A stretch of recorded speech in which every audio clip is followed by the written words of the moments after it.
Hello friends, स्वागत है आप सबका जेक टॉपर्स हब यूट्यूब चैनल पर। आई होप आप सब अच्छे होंगे और स्वस्थ होंगे। आज हम लोग देखेंगे क्लास 10th का प्रीवियस पेपर ये, और यहाँ पर हम लोग देख रहे हैं साइंस का।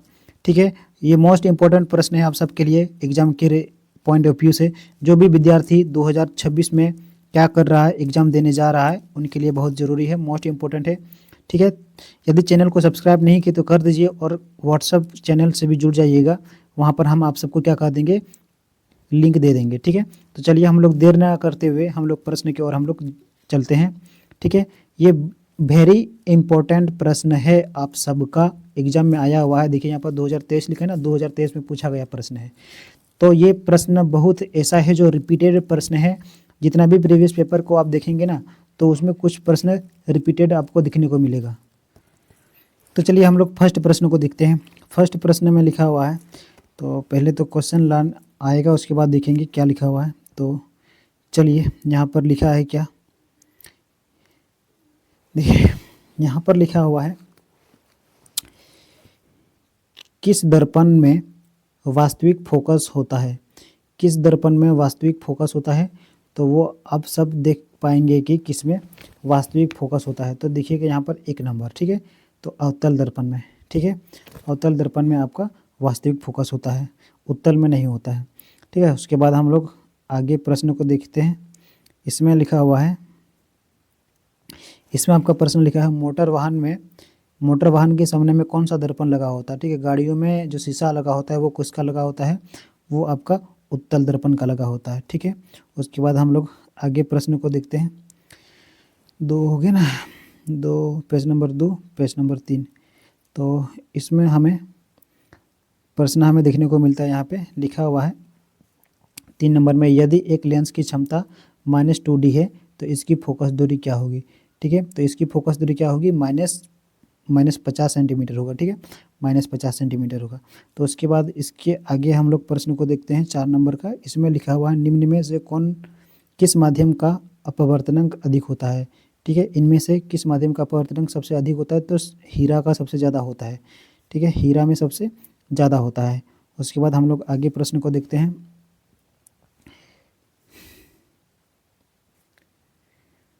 आगे का प्रश्न यहाँ है, लिखा है कि प्रिज्म द्वारा प्रकाश की कौन सा परिघटना होती है। तो प्रिज्म द्वारा प्रकाश की कौन सी परिघटना होती है, तो वो आपका होता है वर्ण विक्षेपण। ठीक है, वर्ण विक्षेपण होता है। उसके बाद हम लोग आगे प्रश्न को देखते हैं। तो आगे प्रश्न में लिखा हुआ है कि जारा दृष्टि दोष किस प्रकार की लेंस के द्वारा दूर किया जा सकता है, तो वो आपका हो जाएगा द्विफोकस लेंस के द्वारा होगा। ठीक है, द्विफोकस लेंस के द्वारा दूर किया जा सकता है। उसके बाद आगे प्रश्न को हम लोग देखते हैं। आगे प्रश्न है यहाँ पे, आगे का जो प्रश्न है वो है कि खतरे का निशान का रंग बना होता है, किस रंग का बना होता है, तो वो तो जानते हैं लाल रंग का होता है। ठीक है, उसके बाद हम लोग यहाँ पर जानते हैं अगला जो प्रश्न होगा वो है, बोला गया कि विभवांतर का एसआई मात्रक क्या होता है। विभवांतर का एसआई मात्रक वोल्ट होता है। ठीक है, विभवांतर का एसआई मात्रक क्या होता है, वोल्ट होता है।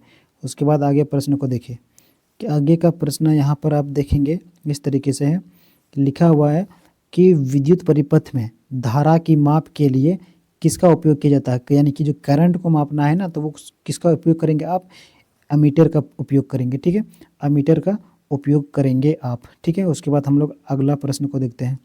अगला प्रश्न को देखेंगे तो लिखा है कि किसी बल्ब में, ठीक है, किसी बल्ब से 1 मिनट में 120 कूलम का आवेश प्रवाहित होता है, तो प्रवाहित धारा का मान कितना होगा, तो वो आपका 2A होगा। ठीक है, 2A होगा आपका। इसके बाद हम लोग आगे प्रश्न को देखते हैं। ये रिपीटेड प्रश्न है, आप सब याद करेंगे। PDF चाहिए तो चैनल से जुड़ जाइए। ठीक है, और चैनल सब्सक्राइब करने के बाद व्हाट्सएप ग्रुप से भी जुड़ जाइएगा। ठीक है, तो हम लोग आगे प्रश्न को हम लोग देखते हैं। तो यहाँ पर जो आगे का जो प्रश्न है वो इस तरीके से है, लिखा है 1 यूनिट विद्युत ऊर्जा का मान होता है। 1 यूनिट विद्युत ऊर्जा का मान कितना होता है, 3.6 इंटू 10⁻6 जूल होता है, यानी कि जो आपका 4 नंबर पर है। ठीक है, उसके बाद हम लोग आगे प्रश्न को देखते हैं। आगे का जो प्रश्न है वो इस तरीके से दिया हुआ है कि विद्युत धारा प्राप्त करने की युक्ति को क्या कहते हैं। विद्युत धारा प्राप्त करने की युक्ति को हम लोग जनित्र कहते हैं। ठीक है, याद रखना है आप सबको। उसके बाद हम आगे प्रश्न को देखते हैं। आगे का प्रश्न किस तरीके से लिखा है, तो आगे का जो प्रश्न है वो इस तरीके से है। तो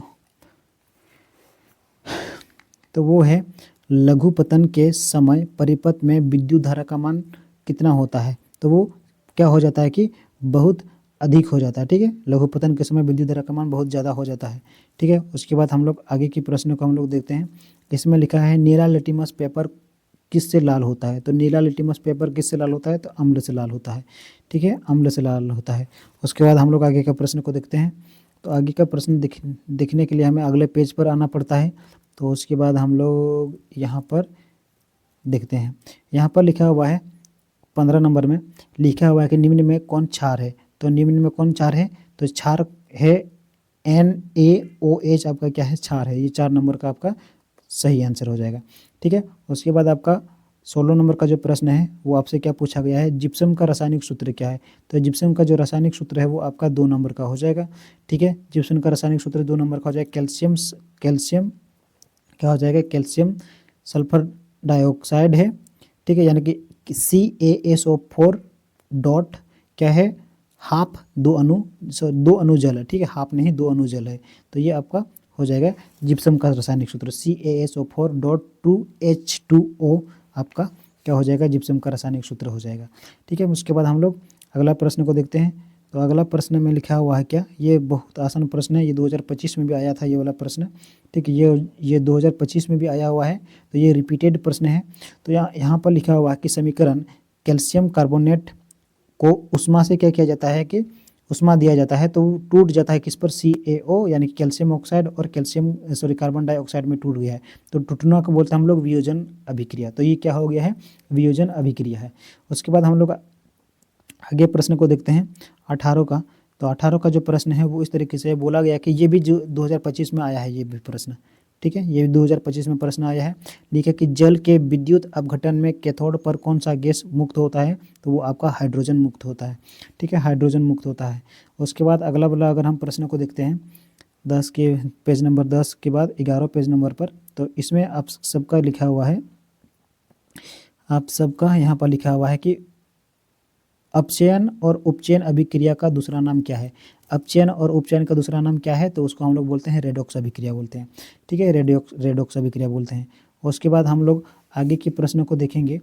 तो आगे की जो प्रश्न है वो इस तरीके से है, क्या लिखा हुआ है यहाँ पे 20 नंबर में है कि निम्न में विद्युत का सर्वोत्तम चालक किस में होता है। सर्वोत्तम चालक किस में होता है, वो 1 नंबर में होता है, ठीक है, एल्यूमिनियम नहीं होगा, आपका कॉपर में होगा, ठीक है।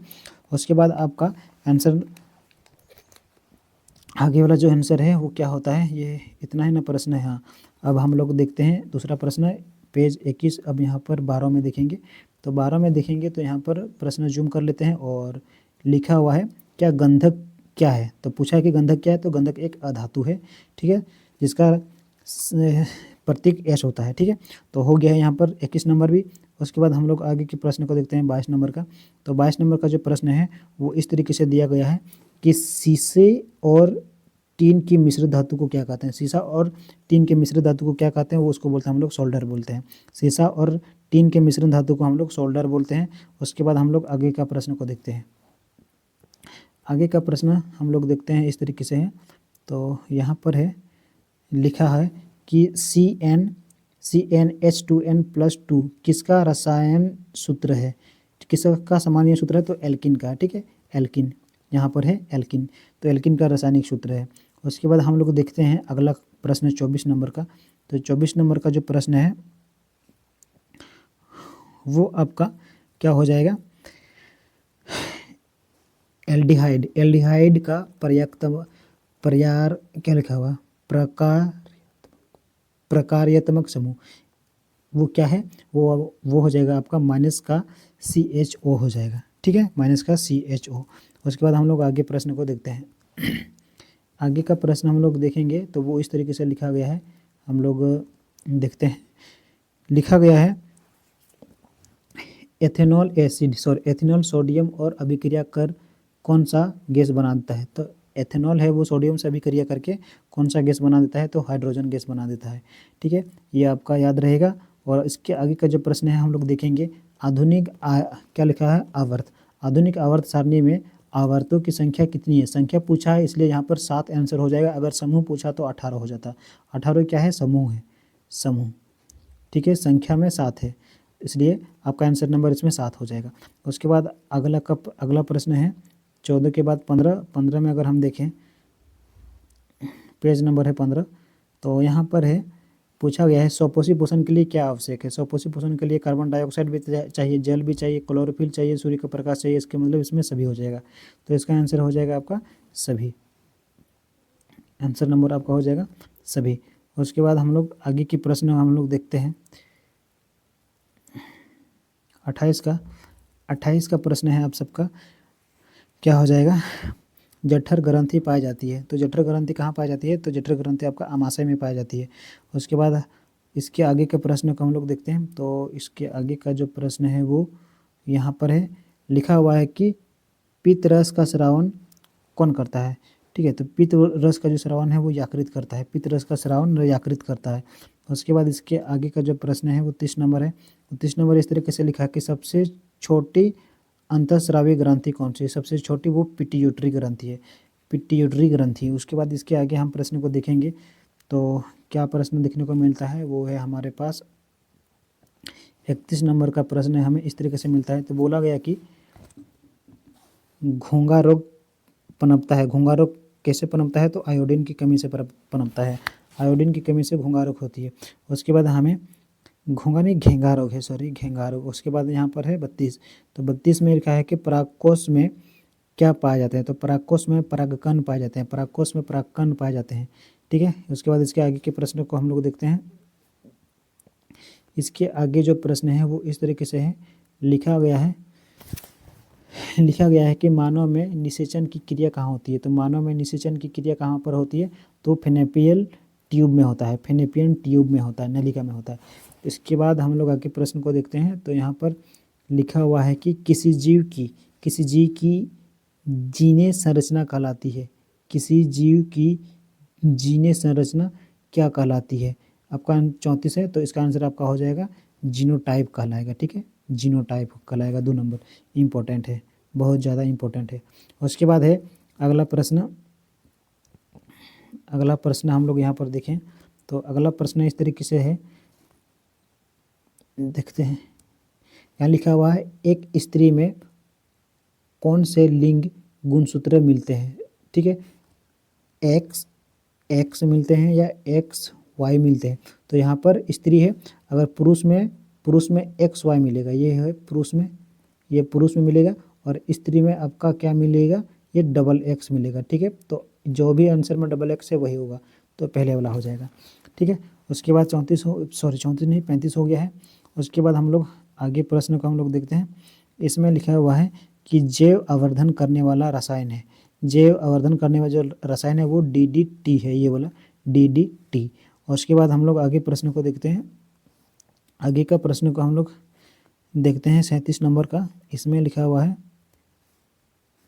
बाघ उपभोक्ता है। हाँ, बाघ उपभोक्ता है, और ये कैसे उपभोक्ता है बाघ, वो आपका हो जाएगा तृतीय पोषण स्तर का है, तृतीय पोषण स्तर, क्योंकि ये दूसरे जानवर को मार के खाता है। उसके बाद है हम यहाँ पर अगला प्रश्न को हम लोग देखें 38। तो यहाँ पर बोला गया कि चिपको आंदोलन कब प्रारंभ हुआ था। चिपको आंदोलन कब प्रारंभ हुआ था, तो चिपको आंदोलन है वो 1973 में हुआ था। ठीक है, लेकिन ऑप्शन में 1973 नहीं दिया है, तो आप टिक मारेंगे 1972 में। ठीक है, 1972 में, तो 73 सही आंसर आपका हो जाएगा, 73। उसके बाद लास्ट प्रश्न क्या लिखा हुआ है, इसमें हम लोग देखते हैं। अभी तक चैनल को सब्सक्राइब नहीं किया तो जल्दी से कर दीजिए, और अधिक से अधिक अपने फ्रेंड्स में ज़रूर शेयर करें। इसमें लिखा हुआ है कि पवन चक्की से उपयोगी ऊर्जा प्राप्त करने के लिए पवन का न्यूनतम वेग कितना होना चाहिए। तो 12 से 15 होता है, लेकिन 12 तो है नहीं यहाँ पे, तो 15 हो जाएगा यहाँ पर। ठीक है, 15 किलोमीटर प्रति घंटा। उसके बाद अब लास्ट प्रश्न है, चैनल को अभी तक नहीं सब्सक्राइब किए हैं तो जल्दी से कर दीजिए, और व्हाट्सअप ग्रुप से भी जुड़ जाइए। यहाँ लिखा हुआ है कि जल विद्युत संयंत्र किस ऊर्जा को विद्युत ऊर्जा में रूपांतरित कर देते हैं। तो वो आपका आंसर नंबर हो जाएगा कौन सा, वो स्थितिज ऊर्जा हो जाएगा। ठीक है, स्थितिज ऊर्जा ही आपका सही आंसर है। यदि अभी तक चैनल को सब्सक्राइब नहीं किए हैं तो जल्दी से कर दीजिए और अधिक से अधिक अपने फ्रेंड्स में क्या करना है, शेयर करना है, ठीक है, शेयर करना है और व्हाट्सएप ग्रुप में जुड़ना है, ठीक है। 10th के बाद आप सब 11th में जाएंगे या 12th में जाएंगे, हम क्या कराएंगे, इसी में से हम आप सबको क्या कराएंगे, प्रिपरेशन कराएंगे, ठीक है, प्रिपरेशन कराएंगे। तो इस वीडियो में इतना ही, मिलते हैं हम लोग फिर से नेक्स्ट वीडियो में। Thank you.